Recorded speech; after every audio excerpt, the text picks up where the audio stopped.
All right, shalom. Shalom to the elect of Israel, whoever you might be out there. I want to start off as always by giving all praise, all honor, all glory unto Yahweh, Bahashem, Yahweh Shai, Bahashem Rakak Wadash. Double honors to the elders and apostles of Great Millstone who teach and who rule well, who taught us this truth through the power and spirit of Yahweh, Bahashem Yahweh Shai. Lord willing, this lesson is edifying to the elect out there, whoever you might be. All right, so the Spirit has led me to the book of 2nd Esdras, the 3rd chapter. All right, now it's funny, I just did a lesson going into this topic somewhat, and it goes into how Israel seems to be on the bottom right now. Well, we actually are, and it's due to a punishment, for our rebellion against Yahweh Bashem Yahweh Shai. And it actually goes into that here in the book of 2nd Esdras, the 3rd chapter. So without further ado, let's get into it. All right, because it seems like, we're on the bottom, man, and we're never going to be able to get up, but that's not the truth, man. We know why we've fell to this estate, and we know how we're getting back up out of it. All right, it's through Yahweh Bashem Yahweh Shai. But let's go ahead and get into it. Salakia.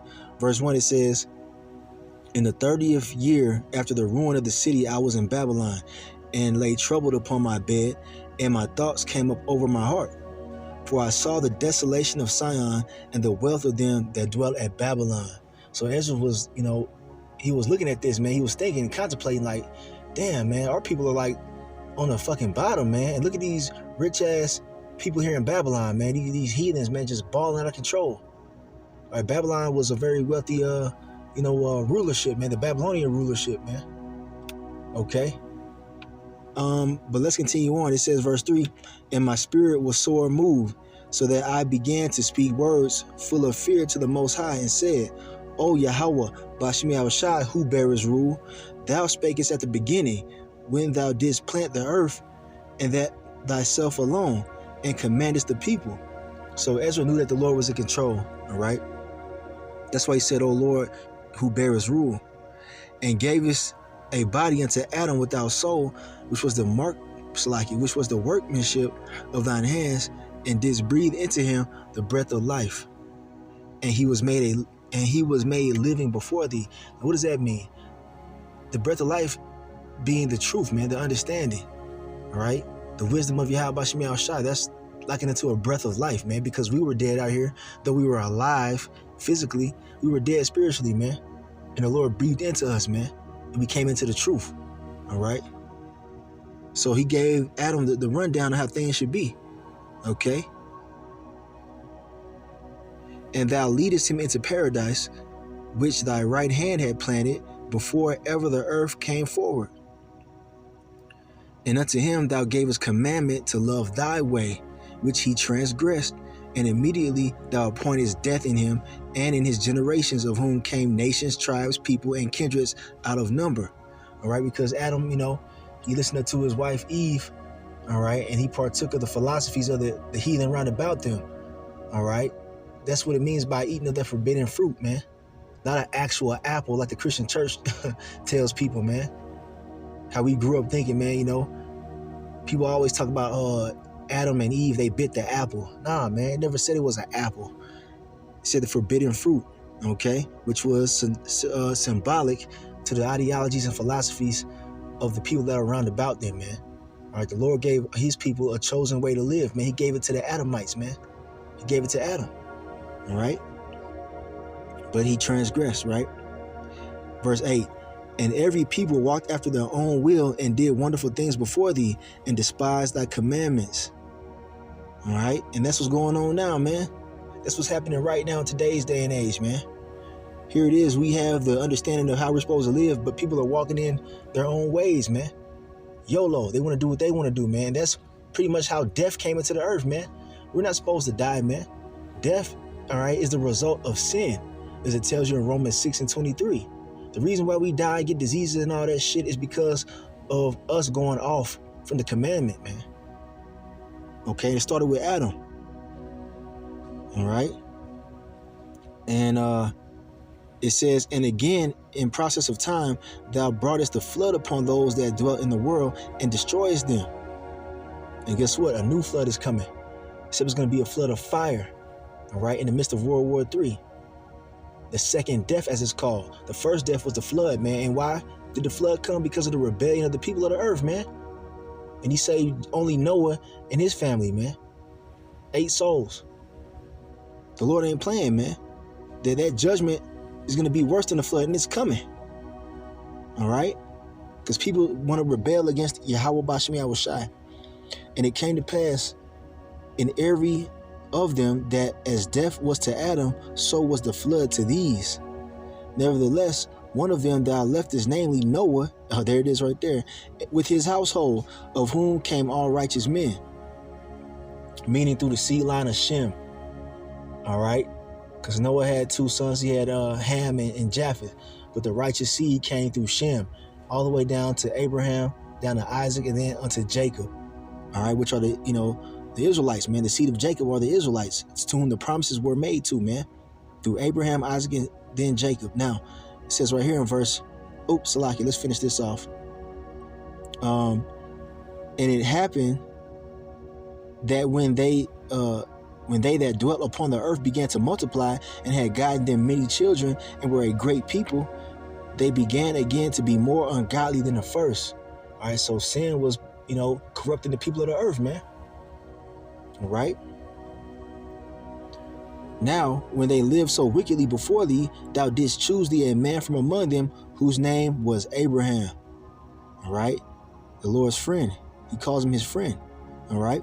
Him thou lovest, and unto him only thou showest thy will, and madest an everlasting covenant with him, promising him that thou wouldest never forsake his seed.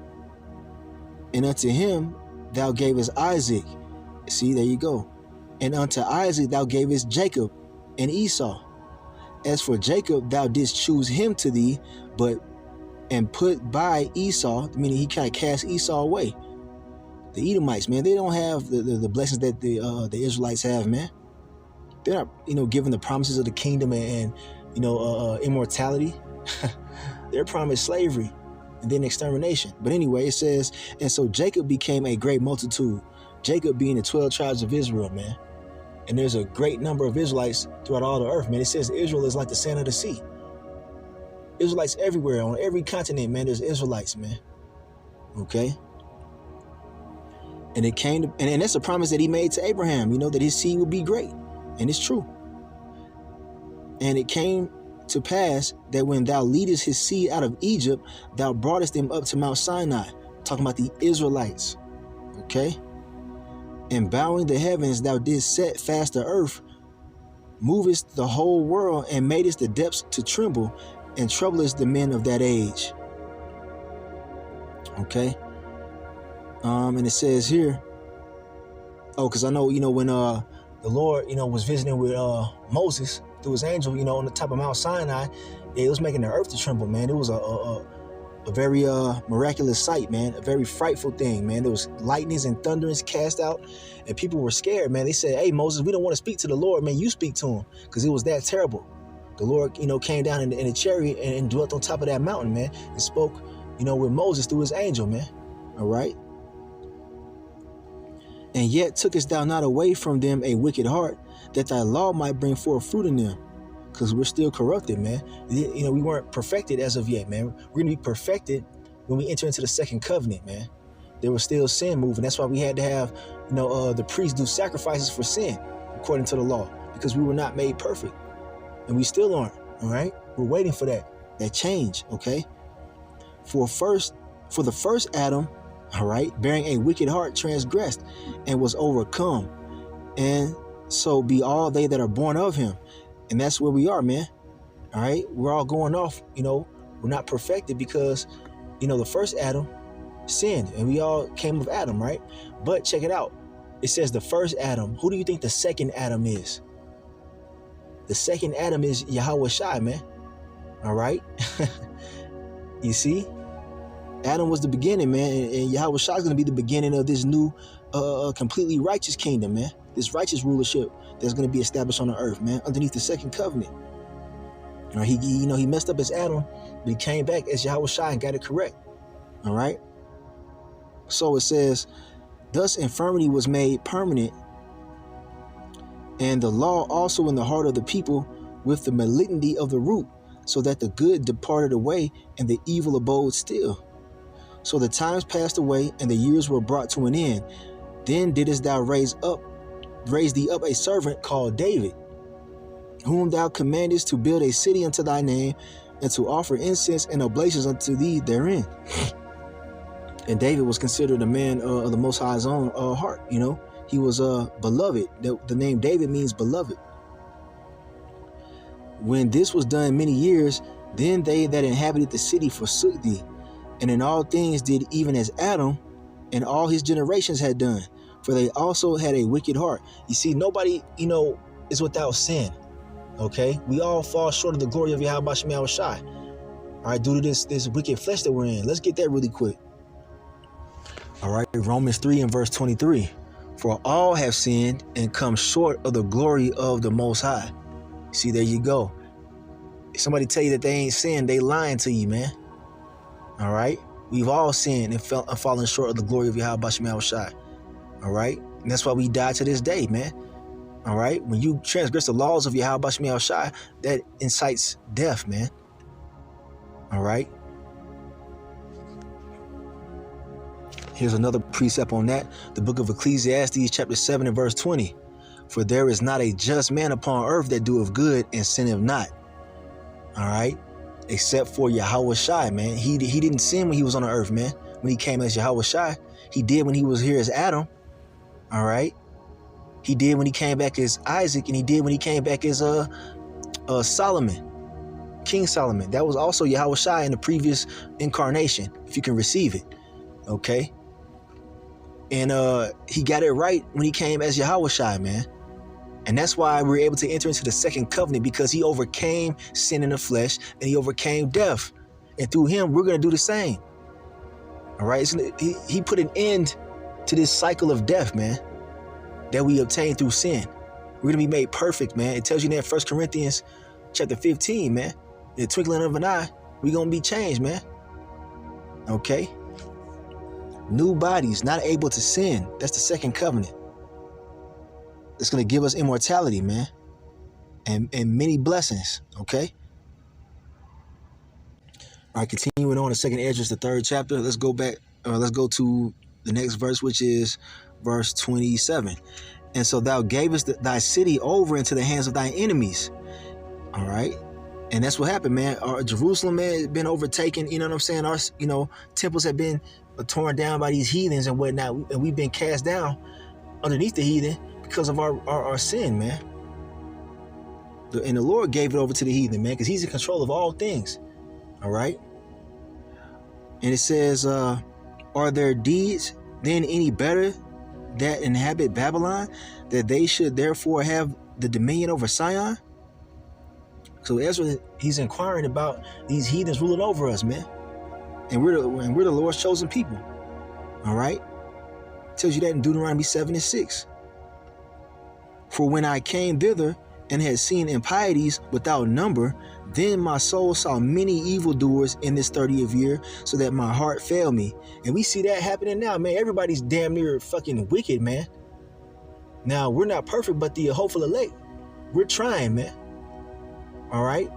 But there's a lot of wicked, evil people out here in the earth, man, especially here in America, aka what? Babylon the Great. All right. That's why it's called Babylon the Great, because it's synonymous to ancient Babylon, man. All right.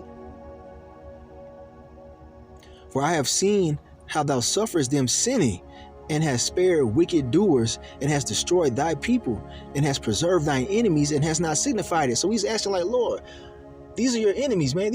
We're your chosen people, man, but they're allowed to sin and be wicked, to be faggots and to be adulterers and practicing witchcraft. All that stuff was probably going on back then, man, because it's going on now here in modern day Babylon, man. Go look at World Star, man. Go look at the people in your own city, man. Fucking wickedness everywhere, man. From the man to the woman to the child, right? Especially these damn Edomites, man. They are the wicked. And it seems like they're prospering in their wickedness. It seems like it. But now we're starting to see the tables turn in these last days. But Ezra was inquiring about that. He's like, yo, how is that even possible? Anyway, verse 31, I do not remember how this way may be left. Are they then of Babylon better than they of Sion? And You know, the average person would think that these damn devils and these heathens are better than us, but it's not the truth. They're not better than us. We're underneath a punishment for our sin, man.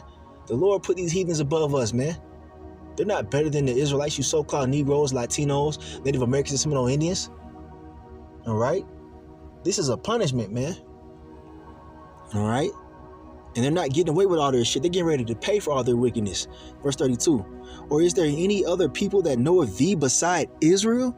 Look, this is a proof right here that the heathen are not being dealt with by the Most High, man. Yahweh Shai Shai. You heathen have nothing to do with the promises. You have nothing to do with Yahweh Shai Shai. All right? The Israelites are the chosen nation, man. It says it right here. Ezra says it. Or is there any other people, all right, that know of thee beside Israel? Or what generation have so believed thy covenants as Jacob? Come on, man. The damn Christian church try to tell you that the word is for everybody, that this Bible is for all the nations. No, it's not, man. It's only for the nation of Israel. Okay? The 12 tribes. And yet their reward appeareth not, and their labor hath no fruit. And it seems like that, man, because we're not in our glory right now, man. It seems like our reward, you know, we don't have it. We're prophesying, all right, preaching the word of Yahweh Shai, and people look down on us, man. All right, we're the chosen people, but we're on the bottom of society. But our reward is coming, all right, what the Lord has promised us, man. It hasn't appeared yet, but it will very shortly, all right? And it says, and their labor have no fruit. Seems like we work all the time. We slave for these damn heathens, all right? And there's nothing to show for it, man. We're still on the bottom, right? Okay? For I have gone here and there through the heathen, and I see that they flow in wealth and think not upon thy commandments. And look, man, and you got to understand this, man. They flowing in wealth, right? All kind of money. You know what I'm saying? And here it is. We're the chosen people, but we don't got nothing, man. We're struggling to pay bills for the most part, man. All right? In the ghettos, man, in the lower parts of the earth, man, you know what I'm saying? While Esau's in the high parts, man, talking about, you know, the nice pieces of real estate, the biggest homes, all right? Their families are doing well and whatnot. And they don't even think on the Lord's commandments. You see? So he was questioning that, right? Verse 34. And he says, weigh thou therefore our wickedness now in the balance, and theirs also that dwell in the world. And so shall thy name nowhere be found but in Israel. All right? You see? You can't get around that, man. The Lord is only dealing with the Israelites. There's many proofs on this, man. 35. All right? Verse 35. Or when was it that they which dwell upon the earth have not sinned in thy sight? Or what people have so kept thy commandments? Thou shalt find that Israel by name hath kept thy precepts, but not the heathen. Come on, man. You can drop the mic right there, man. So check it out, man. The Lord is raising up a remnant, okay? And the remnant, the elect remnant, is going to be the ones who get to see the promises fulfilled, man. All right? Lord willing, we're of that number. All the promises that he made up to Abraham, okay? Isaac and Jacob, being inheritors of the kingdom, man, of that dominion of the planet Earth. Okay? We're gonna inherit all those promises, man. It's not for any other nation, man. It's not for you heathen. You're gonna be serving slavery and building up our kingdom in the kingdom of heaven, man, when Yahweh Shai returns. So you can't inherit the promises, man. All right? The covenant was only given to the Israelites, man. The first covenant, man, which we broke. All right? But guess what? Yahweh Shai is going to establish the second covenant, man, when he changes us into those new glorious bodies, unable to sin, being completely righteous. All right? Therefore, no more curses, man. No more heathen ruling over us, man. Okay? But yeah, Ezra was questioning that too, man. Like, damn, how are these dirty ass heathen ruling over us? aren't we the chosen seed, Lord? All right? So there it is right there. There's the reason why, man. Sin is the reason why we fell. And the Lord Yahweh Shai, through his sacrifice, he overcame sin in the flesh. Let's get a precept on that really quick. All right, here we have the book of Romans chapter 8 and verse 3. All right, showing you the importance of Yahweh Shai, man. All right.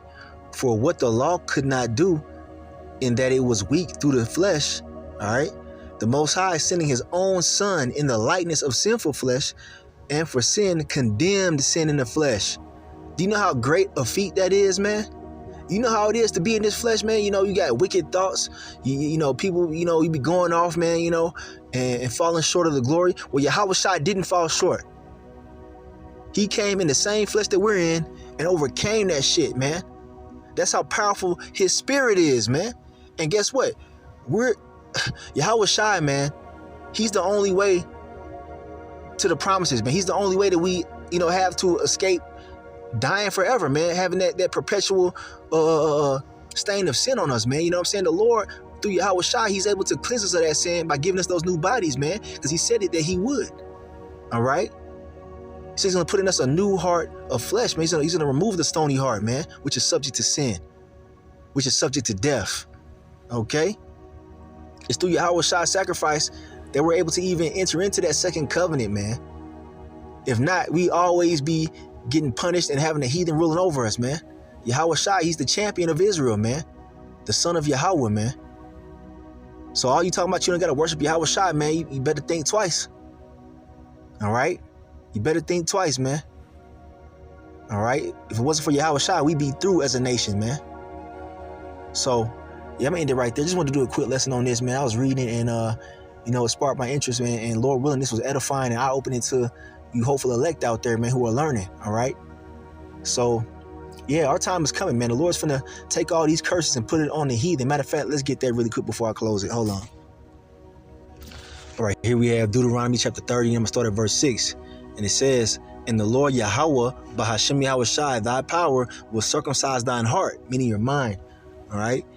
"And the heart of thy seed to love the Lord Yahweh, Bahashem Yahweh Shai, thy power with all thine heart and with all thy soul, that thou mayest live." That's how we gonna have eternal life, man. All right? You see, he gonna put a new mind in us, man. A mind that's not subject to sin. We're going to be completely obedient to the laws, the statutes, and commandments of Yahweh Bashem Yahweh Shai. All right? And our seed, man, meaning our children. "And the Lord Yahweh Bashem Yahweh Shai, thy power will put all these curses upon thine enemies and on them that hate thee, which persecuted thee." You see? So this state that we're in is not forever. It's coming to an end as we speak, man. We're at the very end of suffering underneath these curses, man. All right? Because in the midst of World War III, all right, Yahweh Shai is going to return in the chariot, all right, and take up the elect. And as we're going up, we're going to be changed, man. All right? Second covenant fulfilled. Boom. Okay? And then our enemies are going to start receiving all the curses that were upon us. All right? You see, they're starting to receive them now. Esau strung out on drugs and opioids and all type of different shit. All right? His woman not liking him. All right? Being a harlot in the streets. That's part of the curses falling upon these damn heathens. But it's going to be fully implemented when we're made completely perfect and they're going to be still subject to sin, man. All right? The Lord said he's going to put them curses that are on us now, holding us down, weighing us down, on our enemies, man. So I'm going to end it right there. I'm going to give all praise, honor, and glory unto Yahweh, Bahashem, Yahweh Shai, Bahashem Rakah Kodash. Double honors to the elders and apostles of Great Millstone who teach and who rule well, who taught us this truth through the power and spirit of Yahweh, Bahashem Yahweh Shai, and Kwame Yasharala and Abad Babal. Shalom. Our time is coming.